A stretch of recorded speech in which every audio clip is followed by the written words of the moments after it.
under the same moon, we share the love. Embracing the differences like hand in glove.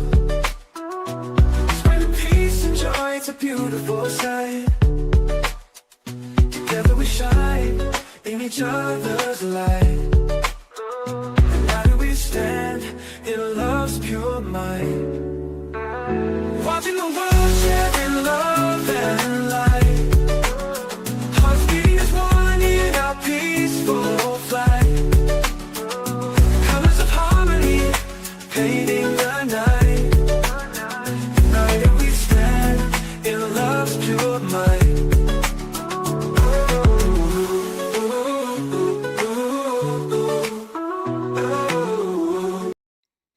Good evening, everyone, and thank you for tuning in to Watching the World. We have so much to cover tonight, and we have the most amazing person to cover this information with. From a legal perspective, we have none other than Candice Kelley, a law professor, here to help us navigate through three main stories that we're going to touch on today. Obviously, we have to cover the Epstein files in harmony with the President of the United States.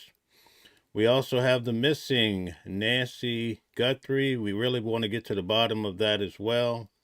And we're going to talk about the Alexander brothers who have been in court. We're going to cover that tonight too. So let's welcome in Candice Kelley. How are you, Candice? Hey, Mel. I am doing very well. As you said, always so much to go over. It's never a dull news moment. So Amazing. We have 400 people in the building already. Thank you guys for tuning in. Please hit the like button, share, and subscribe. It's so amazing.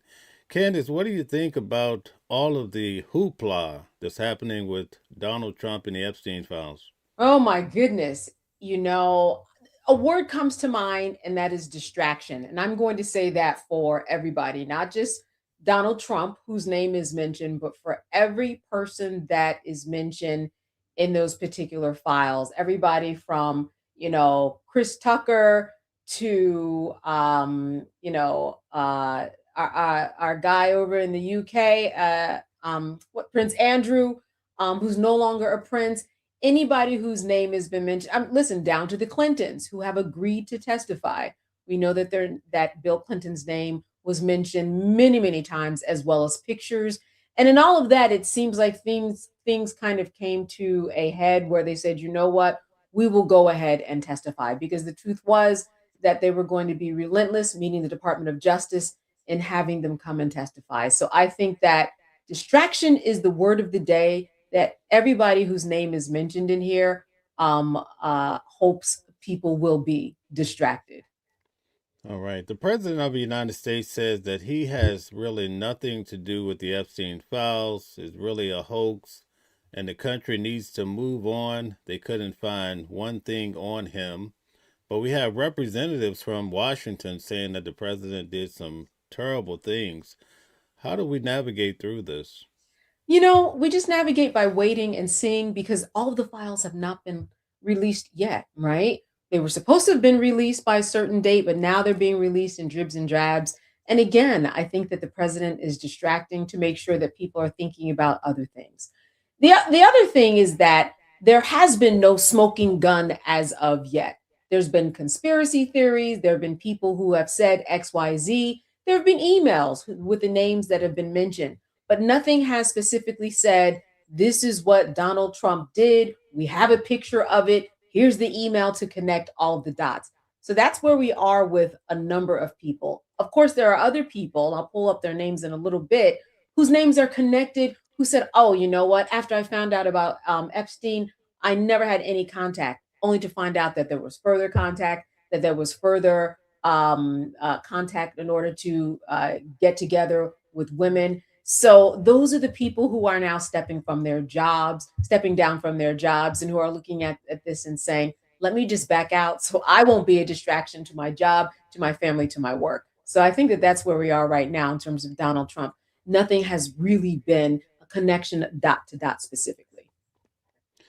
A lot of people have distrust for the government. Do you think that's understandable based on everything that we're seeing? Yeah, I think that there is major distrust for the government for because of a number of reasons. Let's stick with the files, for example, all the women whose names were revealed in the files. And we're not talking about one or two mishaps. We're talking about, I think, hundreds of images and emails and information where the names that were supposed to be redacted were not. And so, of course, those young women who are now older are coming forth and saying, we don't trust this, we don't like this. What is going on? So I think that the trust comes when people don't do their jobs. And I think overall, that is where we are right now in this world. When people don't do their jobs, when people don't rise to the occasion. Listen, we're taxpayers, and there are people who are in the government who cannot connect, they cannot talk, they cannot communicate. They are not being real leaders. This is what we voted for in terms of anybody that we have in office. They are not able to connect the dots. Who do we blame that on? Listen, there's so much going on in this world. We would need a four-part documentary in order to break all of that down. But in terms of the trust for the government, if you're telling me that you think that Alex Preddy, for example, was the person who was the aggressor in that, there's a distrust. When you're telling me that the names of these young women at the time and pictures were not redacted, even though you had a much longer time than even anticipated to redact the names, well, then that is mistrust. I mean, there's mistrust on both sides too. So that's what I think about the trust or the mistrust in the government that people have. When I covered Donald Trump's trial in New York City, where he received 34 felonies, Todd Blanche was his attorney, his personal attorney. Mhm. When Donald Trump became president, Todd Blanche came over as the deputy attorney general. Do you think, in a sense, that this causes an issue for a lot of people to see Todd Blanche go from being the personal and also coming to government with Donald Trump? Yeah, that happens a lot. People who are in positions of power like to be surrounded by people who they trust. So I'm not going to call out somebody for maybe trusting someone that they have a relationship with.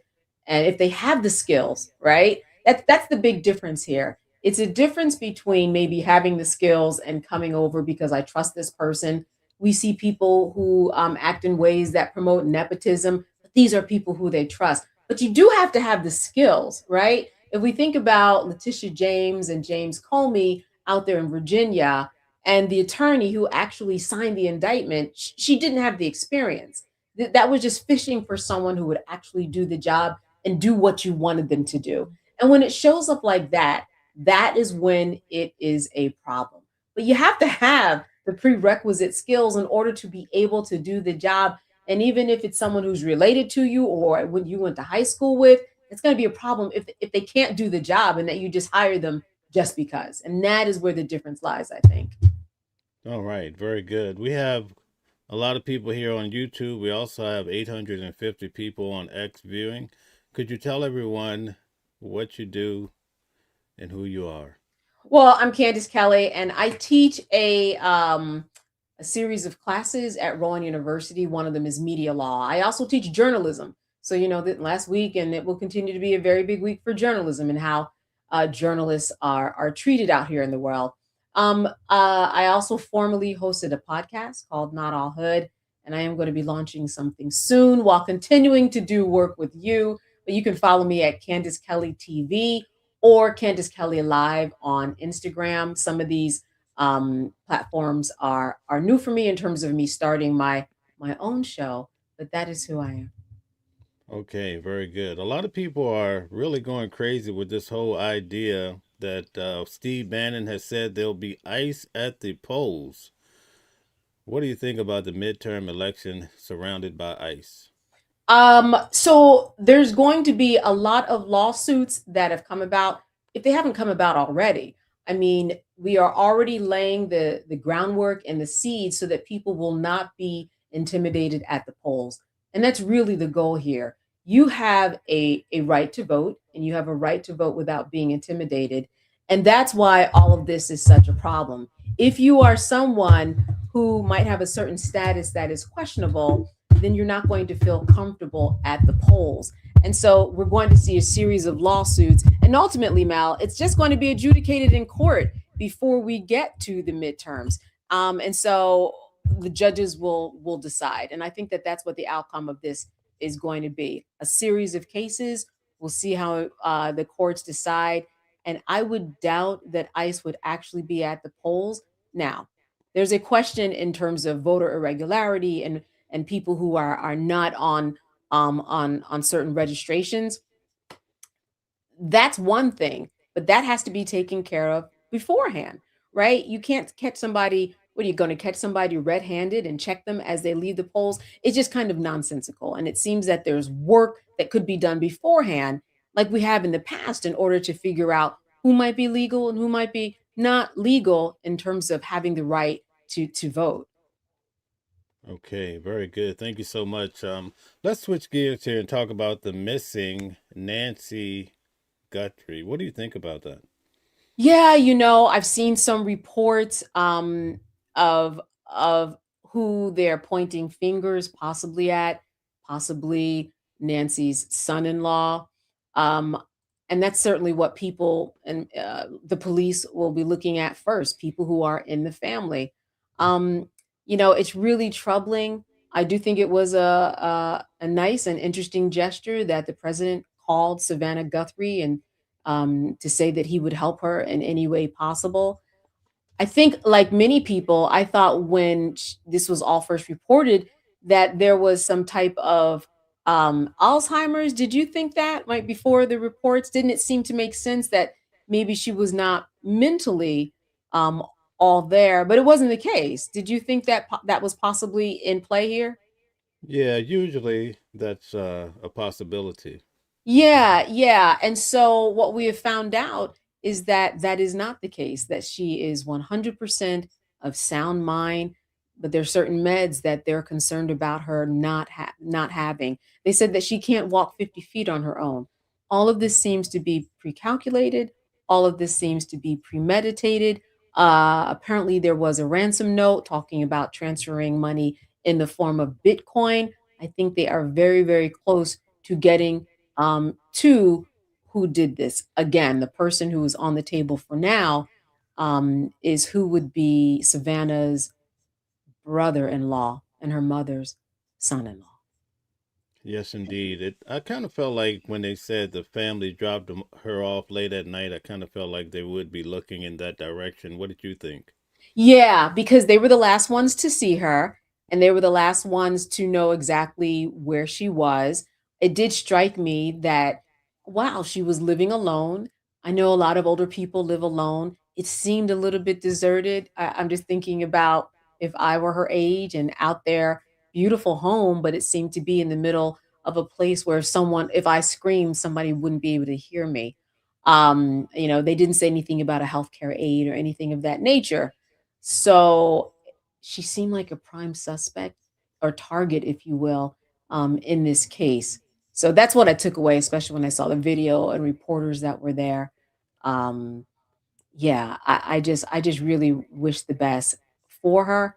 And really, here's hoping that she just, maybe needs her meds and is perfectly fine. And they catch the person who does this. Yeah, absolutely. I also was wondering, I'm like, well, I hope it's not involving the daughter because she's on air and you get some crazy person. So hopefully Yeah. it doesn't go in that direction. Yeah, yeah, I thought about that too because she's got a big net worth. I mean, she's a very popular host. She's someone who I think she did leave. They wanted her to come back because the ratings dropped. I mean, she's a popular on-air morning host. And she has money. And that's always kind of a combination for what could potentially be a disaster. I also thought about just the fact that when you're in that position, often you bring, your mom on the show and you give out a lot of information. And I mean, I have never posted one picture ever of my mom. So I mean, and that might change, but it is because I think like this. Well, not that she'll be kidnapped, but you think about how much information you're giving out to the public and how that translates. So those are just some of the things that came across my mind. But the fact that she shared information about her mother, it's no fault of her own. I mean, that's what you do when you're out in the public light. So, but it did make me think about kind of the parameters that you might have when sharing information about your life, yourself, and people who you care about. Right. I also thought about the ransom notes. I think it was either two or three, perhaps. But it's very common that when people go missing, that random people start writing ransom letters. Have you ever heard that before?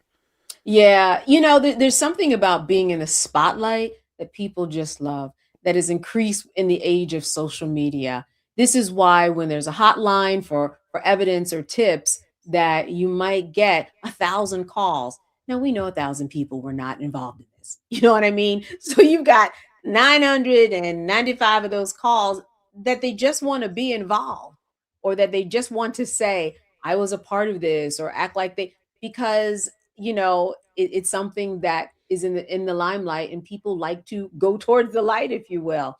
It's just a weird phenomenon of people wanting to be a part of things that are bigger than them. So yeah, fake ransom notes, fake evidence, fake calls, that's always a part of it. And it's unfortunate because it wastes resources and it wastes time of police officers who are answering bogus calls instead of real calls and tips that might be coming in. Yeah. Were you shocked when they towed the vehicle belonging to the sister and the brother in law? What is it that they told in what regard? They towed the vehicle. I think it's probably the last vehicle she rode in, but Oh, they you said they kind of, told it. yeah, they towed it. Yeah. Oh, yeah, yeah. Yeah, well, they're getting that evidence. Yeah. Yeah, Yeah. that's what they were doing. Yeah, you tow it for the evidence, and people are so sloppy. I mean, let's be real. Of course, the mother has probably been in that car, right? She doesn't drive. So when we talk about evidence and when we talk about hairs or blood or fibers, they can always say, those hair and fibers, they've been there. We take her to church every week. What are you talking about? Of course, some of her DNA is going to be there. So while they towed the car, I know it's going to be an issue as to whether or not something happened and whoever is going to say what they're going to say in defense because that is a clear defense and open door for them to say, hey, yeah, you might have found something from her, but she's in this car every week because we take her everywhere. We take her to the grocery store, we take her to church.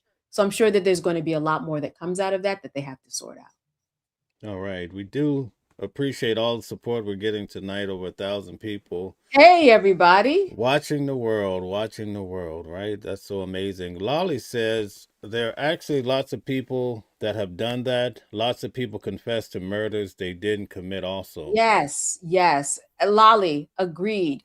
And for what? Right? To really be a part of the action, to make it feel like they're part of something.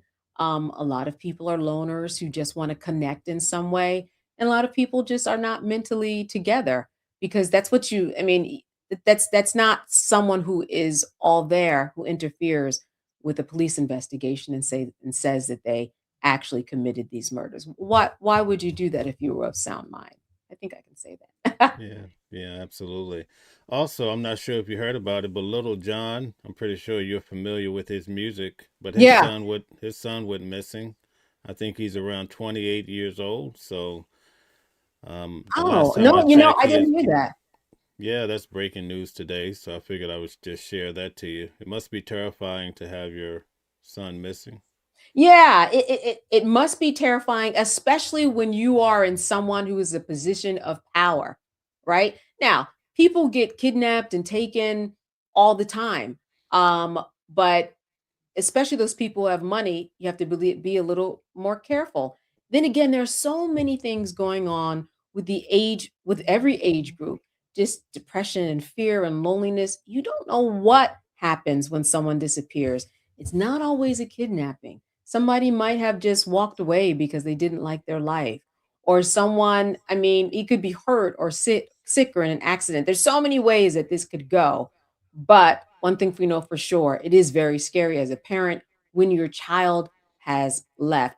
I don't know any facts about the 28-year-old. Do we know? I mean, did he have a job? Was he, mentally stable? All those things are the questions that you have to ask in terms of why this person might be missing. Right. So sad. Hopefully that works out. Benjamin, getting back to Nancy. Benjamin says the longer she's gone, the more bleak it becomes. It's very sad. Yeah, and there are numbers in terms of how many days someone leaves, and the further you get out after those 24, 48 hours, it does become more difficult. Then again, we have seen people return after a week, 2 weeks. We've seen people returned after years. I think the one thing that makes it a little scary is that there are some meds that apparently she depends on that she really shouldn't be without. And that really is something that, just gives me a little sadness. Here it is, this woman who has to, well, not now, but her job is going on TV, and no matter what's going on in her life, putting on a happy face. And that's what people do when they're on air, right, Mel? If you've had a bad day, you can't bring it to your audience here. And that's what we do as journalists. So this is someone who can't really function anymore either, because her mom is gone and her job really um calls on her to be this happy morning person. So she is in the middle of it. I know that she's not going to stop fighting for her mom. She has removed herself from the Olympic coverage that's coming up. All of that makes sense because when her mom is returned, and I'm, saying that with hope, certainly she's going to want to spend time with her and won't want to leave her side for a long time. So she said, those Olympics are a no for me. Very understandable. Yes, indeed. Taff in the audience, thank you so much for your participation, is asking a question I was thinking about the other day. Says, why Trump, Patel, and Bondi lied about the files? Why FBI and police are not actively pursuing other traffickers? The question is, everybody wants to know why aren't they or why haven't they gone after many more of these people in the files? Well, a lot of what they do is done quietly because you don't want to make it a national known fact that you are in fact looking for traffickers or looking for people who are connected to a pedophile. All of that you want, think of To Catch a Predator. All of that's done quietly, right? Surreptitiously. You don't want to let anybody know that you are on to them. So if they are looking for people, and by the way, I read last week about a sex trafficking chain that was broken up, and it was very big numbers. I can't remember where, but just Google it right now. It is happening. It's just not being made headline news. And in the process of it happening, you won't want to show anybody your cards. But they are doing that. You know why? Because when they leave, when I say they, when this administration leaves, they want to show the numbers. And that's how I saw these numbers in terms of a sex trafficking ring that they broke up. They were bragging about it, which they should, but it puts a feather in their cap for an administration that's being questioned on so many levels. I was impressed. I said, wow, that is amazing. I mean, it was a large number of people that they saved and sex traffickers that they rounded up. I saw this on last week's headlines or the week before, but it is happening. All right. So I've been attending the Alexander Brothers trial here in New York City. So Ah, I'll let you ask those golden questions. listen, I just want to know if you could see the look on the faces of any of the brothers or even their disposition as these, from what I recall, three women have testified. They have heard three women sit in front of them and talk about being raped and talk about the accounts. And I want to know their physical response or their facial response. Okay, so basically you have two twins. They're sitting with their attorneys. I think his name is Oran. He's being represented by Mark Agnifilo and Tenny Garagos, believe it or not. We know them. And then the other twin is being represented by a guy I've never seen before. But at any Okay. rate, Tenny Garagos was leading the way, especially yesterday when a young lady was breaking down how she was assaulted by Oran. And let me tell you something. He's sitting in his seat, slouching down like he's faint out of fear, which Mm, I felt was different with Sean Diddy Combs. I was saying today he would sit up, and when the girls like Cassie or Jane Doe would make statements, Diddy would nod his head like, "No, I didn't do that. She's making it up, right?" So that's right. when I saw the documentary, remember the female, one of the females on the jury, she says, "Yeah, Diddy was shaking his head like, no, I didn't do it, whatever, right?" So I felt like in this case with this trial, These guys look a little bit subdued. Ah, okay. So really no reaction. I also want to know, part of when somebody gets on a witness stand is that even if this took place 10 years ago, which I know for one of the women that was the case, during that time, if they told other people that it happened, that comes into play. How did that feel for you? Did it feel like, oh wow, they even told people back then, and I believe you heard that evidence, correct? Yeah. So what they have a structure here. They're bringing in the witness that has been assaulted allegedly. Then after that, they bring in like corresponding people to that time frame, right? Mm-hmm. To explain. Yeah, she said back in 2015 that this is what happened to her to try to substantiate that she didn't just make it up to get some money because the defense did a pretty good job, in my opinion, trying to paint the picture that number one, the females were actually drinking because Mhm, one of the girls yesterday says that she was given a drink by Iran and then she started feeling woozy, got into the house. One of the brothers takes her to a different bedroom, right? And then the other mhm. brother comes in and assaults her. So I kind of felt like, as we, yeah, it's just a little shaky in that regard. Yeah, it always impresses me. I mean, if I were a member of the jury, to hear people, because one of the women is now an attorney who told her friend, "Listen, I don't think you should report it. These are powerful men." And so the better those witnesses are to connect the dots with years ago, I think the better. Now, also what I understand, and this normally happens, is that the attorneys will make it seem like it's all about a money grab. How did that come across in court? Yeah, Tenny Garagos basically led the way, probably with the prime witness so far that I've seen from around 2015. Uh-huh. But she painted the picture like, oh, so when did you decide to do this? Did you hear about this other case? So she paints this picture like it is a money grab. You hear about a case and now you're going for the money yourself, basically. Mhm. And I think that's always really interesting because whenever so there are a couple of cases that are going on here. You've got state charges and civil charges in Florida, then you've got federal charges in New York. I mean, so what we're starting here.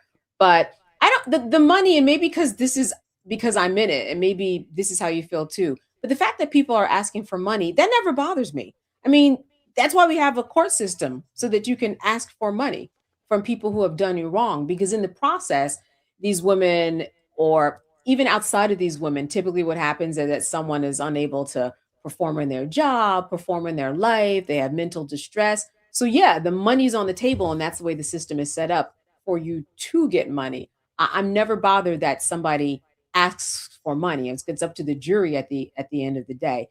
Did it sway you at all, or do you feel like, wow, they asked for money, that's a problem, or that the jury you think might see that as a money grab? Did they really make their point? Yeah, they made the point. I kind of felt the same way because remember with Sean Diddy Combs' case, they Yeah. grilled the girls like, hey, are you coming after the money? But the Mhm. issue in this particular case, at least for one of the girls, when Tenny Gergo started asking her the questions about the money, did you file a civil suit? She was like, no, I just leave all that to the legal department. Those are legal questions. I leave that to an attorney. But then when she swing back and says, but you have a civil case, it's like you don't Mm. know you have a civil case, so it almost makes the girls look like they're not being truthful. Ah, yeah, and that is what you try to do to a witness on stand is you try to discredit them. What was the feel in the courtroom? I mean, did it feel strict? Did they look scared? Did they come in and look at the audience? What are they doing? No, it's most a lot of family is there to support the twins and the older brother. Mhm. The mother and father are there, and also some siblings of the sort. But as far as the media, there's hardly any media there, and maybe Okay. five people in the public. So it's not one of those cases where a lot of people are actually following. Wow. I think that's really interesting because some of these, first of all, they do have money. That always, makes a big difference. And some of the things are very parallel to the Sean Combs case. But these weren't people who were, on TV and huge moguls. But I think it says something about the system and the way that we treat it. Because like you said, not, it's not making the headlines like a Sean Combs case. because they haven't reached that level of celebrity yet. And people do like that level of celebrity. Are their parents? What are they about? Are they in their 70s? I would say you're close to 80s. I would imagine they look like they're up in years. Yeah, definitely. Yeah, At least the father. At least the father. we've talked about this before and how, when you go to court and you're a defendant, it's not just you. It really is your whole family regrouping, re-engineering the finances to pay for someone like Garagos or Agnifilo. Um, did his parents look healthy in terms of? I mean, that is a trip coming down there, going to the courthouse, going through. It's cold outside. It's a long day. Were they healthy looking to you? Yeah, the father looked like he was a very sophisticated businessman of a sort. It looked Okay. like he had some consultants around him, attorneys or some sharp guys around him. They sat in the audience with us, right? The Mm-hmm. mother looks like a nurturer. She looks like she's taking care of everybody and, trying to coach everybody along to stay positive. But the issue Uh-huh. with this case is, if I understand correctly, they have at least 8 to 12 witnesses, females alone, that are going to be coming in back to back talking about being given something to drink to put them out and then wake up and the guy is taking advantage. And Yes. one of the brothers, one of the victims, is actually under 18, so Mm. that's going to put him in a whole another level of trouble. So this case, as they say, it's a tough one. It don't look good. Yeah. I'm also wondering, did they bring up, of course, out of the uh earshot of the jury, the fact that their names were mentioned all throughout the Epstein files? And I understand obviously that that is not going to be admitted, but did you hear any discussion in and around that? No discussion, maybe tomorrow or Friday, but so far nothing. Because definitely Donald Trump and Epstein, there is a little blurb that connects, them in a way from the Epstein files. Yeah. And so this case is about to go on for about four A more weeks, month, right? About a yeah, month. a Yeah. whole month. Yeah. And what's your feeling so far? I mean, every day we'd be in court, you feel one day you might feel like, yeah, it's a prosecution's day. Ah, it's defendant's day. How are you feeling right now So about? far, so far from what I've seen, I've been leaning toward the defense because the witnesses, you have them on the stand for so long, you start to see them not being truthful, and that kind of Mm, puts the whole testimony in jeopardy. So, and I'm starting to appreciate Tenny Garagos more than I did for Sean Diddy Combs. I guess because there were so many attorneys, yes. some kind of shine more than others. But I started to realize I think she was a key ingredient for connecting with the jury. And I think Mm. Mark Agnifilo and Tenny Garagos, they have a way of connecting with the jury. Now, don't ask me about the jury. I could talk about them all day long. You should Well, come wait a to this minute now. Since trial. you open up that door, what's your take on the jury? Wow. I don't want them to kick me out of court tomorrow. Okay, well then let me ask you No, no, this. no, no, no, no. I know the rules, so I can straddle the fence here. Okay. When I covered Donald Trump's case, the jurors looked like they were sophisticated. In fact, two of them were attorneys. You had a doctor. You had very sophisticated looking people. Mm-hmm. Diddy's trial had a pretty good mix, right? Yeah, they did. This particular jury seems like they're not taking off from work a lot to go to this trial, basically. So I'll I put it see that what way. you mean. Oh, you're so polite, Mel. We appreciate that. So You were I know trying to be you. very kind to your brethren and sisterin out there. Okay. Yeah, yeah, yeah, yeah. No, no, So that makes sense. Let me go back to Tinny and Mark. They make a good team. She's a woman. That counts for a lot. That's the bottom line. When you have a woman saying, no, these were just consensual hookups, that goes a long way. She is a sophisticated looking woman in the way that she dresses and the way that she presents, and she seems, believable and all these things. But mostly what she wears the best is that she is a woman. And I think that that carries a lot of weight. I can take listening to a lot of things from Tinny, but not from Mark Agnifilo, and vice versa. They each have their skills, they each have their ways of doing things. And I know that there's much discussion around who's going to do what because it matters if you're a man or a woman. And talking about um, uh, trains, train sex, and videos where the person may seem like they're drugged out. For her to say that all of that is consensual, it lands a little differently, I must say. As a juror, though, I would have to say that, if someone looks like they're drugged out and you get this pattern over and over again, I don't know. It starts to seem kind of suspect. But you're the one who's in court. Yeah. Yeah. In fact, I told Mark Agnifilo, I'm like, man, how did you cover all of these cases? You did his case 9 weeks. I've seen you at both of Luigi Mangione's cases, right? And Yeah, now you're covering a month with the Alexander brothers.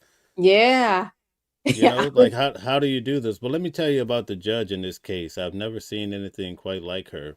Oh, okay. She's a up in years type of judge, All right. right? So we're talking 60 plus. Yeah, yeah, yeah. Okay. And she's very testy and she's All very right. sharp. Sassy. You mean she's Yeah, kind of sassy? She talks. She yeah, doesn't take any yeah. mess. And she comes across like she's really on Tenny Garagos' back. I'll put it that way. Let Oh, me give you an really? example. Let me explain, right? Okay. So Tenny is actually questioning one of the witnesses that claimed that she was given a drink and Oron took advantage of her. Mm-hmm. And so they're going back through the night to try to establish at what point she took the drink, at what time, because she's saying it was light still out, but they show it's still dark. And she's still not, because she says it was still light when she sat on a bean sack.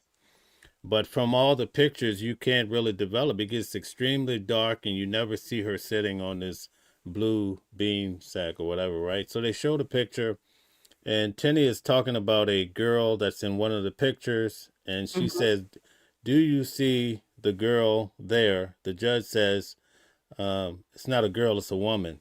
Tenny Oh, comes back, says, "Do you see the female?" So they're not. So you see how they're quipping wow. back at each other. So Tenny Yeah. is on top of her game too because she's pushing back on the judge. So one time I counted within 3 minutes, no, 4 minutes, they had three sidebars. And one of those, the judge was looked like she was letting Tenny Garagos have it. So this is Really? what we're seeing. This case is, I'm starting to learn a lot more. During Diddy's trial, this will be my last point about this, right? Sure. I never saw the prosecution stand up while the defense is actually questioning the witness, and then they ask the witness a question, right? So I see that Um, happening a lot in this particular case, right? oh, To me, that wow. was a little bit, that's a little different than what I see in the other cases. Nicholas Maduro, all of these trials that I've gone to, Donald Trump, I never really saw that. Wow. It's a lot of personalities in these rooms. And the truth is, good attorneys do have big personalities. And actually, that's what you want. I don't want the quiet person. So if you have a little chip on your shoulder and you think that you're the best thing since sliced bread and you are loud in your ways, I'd rather you be that perhaps than a quiet one who you can't read.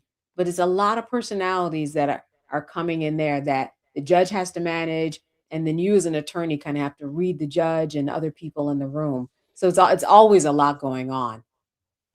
Yeah, absolutely. But again, I'm shocked that a lot of people are not there because this case is, even though it's a lot of, to hear the ladies come in and talk about their experience, it's after hearing it every day, it gets to be, devastating. So Yeah. maybe it's so triggering. A lot of reporters are not really following the case. Mhm. But I think it's a solid case if you're trying to also learn because we're going there to be spectators, but we also learn a lot about, well, you're in the legal field, but for myself, I learned so much sitting in court. Yeah, and you know what? You do learn so much sitting in court that you can't learn from a book or that you can't learn in some law class anyway. A lot of it is kind of the nature of the courtroom and something that you've talked to me before about is kind of the nature of the culture outside. We're still in post Me Too where it's got some clause left. Is if this had happened and they were in court in 2021, it would have been a different feel. it would have been a different conversation. Now we're in this time of conservative talk and Epstein files and everything having to do with suppressing information that has to do with violating women. And so I think that that definitely has a different feel. And that in and of itself, I think has one of the biggest impacts on what goes on inside of the courtroom. What's the temperature outside? What's the culture saying about men like this and how they're treated by the system? Today, it could kind of go either way, right? Remember the time when there was DEI and that was say it loud, DI was proud? Not anymore. So that's what I mean by like what's in the culture? What are people thinking about? Right now, I don't know. It's kind of split. I think that it could go either way, but during the Me Too movement, they would have been toast. Yeah, absolutely. And I think they're not far from it if it keeps going the way that it's going, bringing in these ladies back to back. There's this philosophy where it looks like all of these allegations start to get heavy. When you get past that four or five person, it just becomes too much, right? Yeah, I mean, listen, you can have someone, there might be a misunderstanding with a girl and maybe she drank something or, a lot of questions. When you get to 10 years at least of people coming and at least 2 dozen women, all of them we won't hear from in court. And in terms of the number of counts, it's not like, I think it's like one count, right, for each. It's not a lot, but we're going to hear from people and those numbers add up. At that point, it just doesn't seem like it would make sense that every single woman agreed to come in there and be drugged and raped and not know where she was and videos of slurring. One of the women who took the stand, she found out about what happened because the prosecutors called her and said, "We've got you on this video and you're slurring." She didn't even know it. See, that's a problem. And when there are a lot of tapes and there are a lot of instances like that, that's the pattern. That's the sex trafficking that prosecutors look for. You know, I could have this discussion with you because you and I both covered the Sean Diddy Combs case, but I felt like the government put on such a big case, right? Yeah. That that when it did not go the way they wanted, a lot of people had egg on their face, right? And I Yeah. think this time around they want to make sure that doesn't happen. And I think it also encompasses Don Lemon, and that's why I think you see Pam Bondi, Cash Patel. They're Yes. really trying, and also Todd Blanche. They're talking about every play that Don Lemon did because they want to be able to say we closed the deal on him. Unlike the Diddy case, that's just my opinion. Going to all of these cases, I don't even know how to keep up with all these cases. Well, a lot of them have a thread going through them. And the thread to me is this is that this whole idea of the separation of legislative, executive, and judicial has seemed to have gone away, right? So you mentioned Don Lemon, and they went to the courts, and at least four judges. I know one, there was a fifth judge who said that there might be probable cause, and yeah, let's get this warrant potentially with Don Lemon.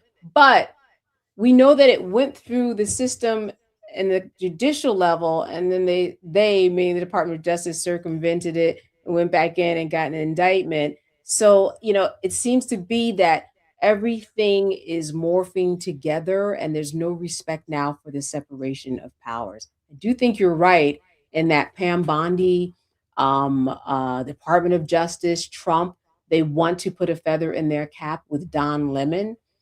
However, I don't think that that case is going to go anywhere in that way. I think what they are doing, the punishment to Don is taking him through this process, arresting him at the Grammys, threatening him, making him hire a lawyer, making him spend money, making him spend time, making him defend himself in the court of public opinion. The First Amendment is very strong. It is the First Amendment. It's so important that it's the First Amendment, right?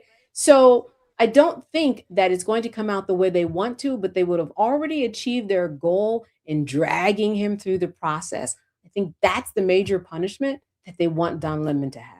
Otherwise, the precedent is terrible, and no judge would say yes to that, which is why we already had several judges say no to an arrest warrant.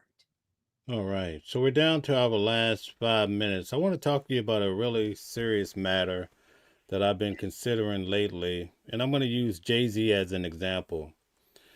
Uh, the thing with the Epstein files is that a lot of these issues are tips that are coming in. There's no indictment. No one actually went to jail. Some of these items happened many, many years ago. But the problem is the people who are on YouTube or wherever putting out the story, a lot of times they don't go beyond the title or the Mm. headline. So now you're pushing a big narrative about Jay Z or Eminem and these individuals that are based on a tip that came in and they haven't been prosecuted for it. Isn't that dangerous? Yeah, it's very dangerous, and that's why, um, oh, we could how look, how much time do we have? It's very dangerous, and let me just say this from a journalist perspective, that when you are a journalist, this is one of those careers where you actually don't have to have a license to be a journalist, right? Even as a trucker, you have to get a license. Attorneys have to get a license, doctors have to get a license. Your speech pathologist, right? You have to get a license. As a journalist, you don't. So there are a lot of people who are self proclaimed journalists who really don't understand the rules or laws, but are being treated and would be treated in the court of law like a journalist. So whenever you get information that is kind of iffy or a tip that you can't corroborate, substantiate, someone could potentially come after you for defamation, and I think that that's the scary part in all of this, that at this point, because we see so many stories about everything, and I would say sometimes people don't even care about the truth. I will not mention a name, but do you remember we were at the Sean Combs trial and there'd be a lot of people covering that trial? Some of the things we knew did not happen in court, but people were there online by droves because it was entertainment, because someone was telling a story that just sounded good. A lot of these things that we hear online, they are not true, but we are now in a world where everything is morphed, and that entertainment of justice entertainment is front and center. And so that's why people aren't really interested in the fact that somebody might be lying, on screen. Plus, we're very well informed people and public. We can go online and Google for ourselves. But I think people are largely entertained by being online, even if they know something is not true. It's not like they're going to change the channel. Oh, they're a liar. They normally stay with it and they figure it out for themselves. Bef- Before the trial, or was that this year? Yeah, before the trial, Mark Zuckerberg of Meta got rid of third party fact checking. And that was in January. Then the trial started in what, May? Well, I mean, there you have it. It's like, we're not even going to check anymore to see whether anything's factual or not. That's the world in which we live.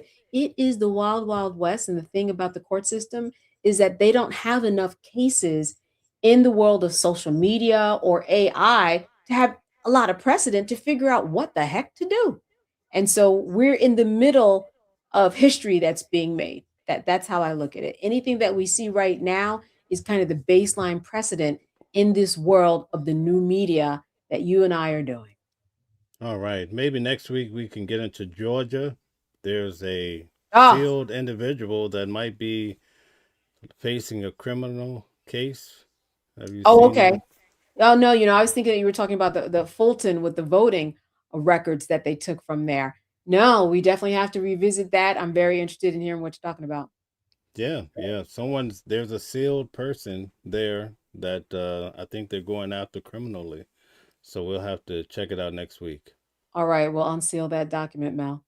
All right. Thank you so much for joining us tonight. I really do appreciate having you. We also had so many people in the audience. We also are thankful for all the people that were viewing from X as well. Would you like to give a closing statement? Well, I will say that, the more you keep up with the headlines, the more you know what's going on, because all of it affects you in your backyard in your life. It doesn't matter if it's, what's going on in Fulton or with the Epstein files. We're all connected in this. And as taxpayers, continue to watch us and pay attention to the news. As we keep watching the world, thank you so much. I'll see you next time.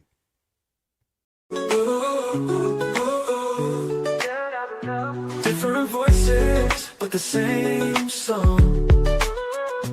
Building a world where we all belong. Kindness leading the way, breaking the chains.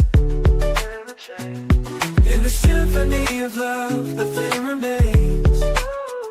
Embracing diversity, brighter days in sight. Watching the world sharing love and light. Hearts beating as one in our peaceful flight.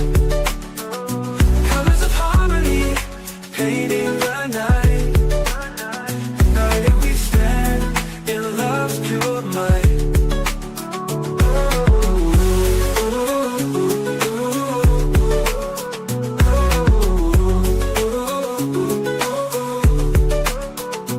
Watching the world sharing love and light. Hearts beating as one in our peaceful flight. The colors of harmony, painting the night. United we stand in love's pure might.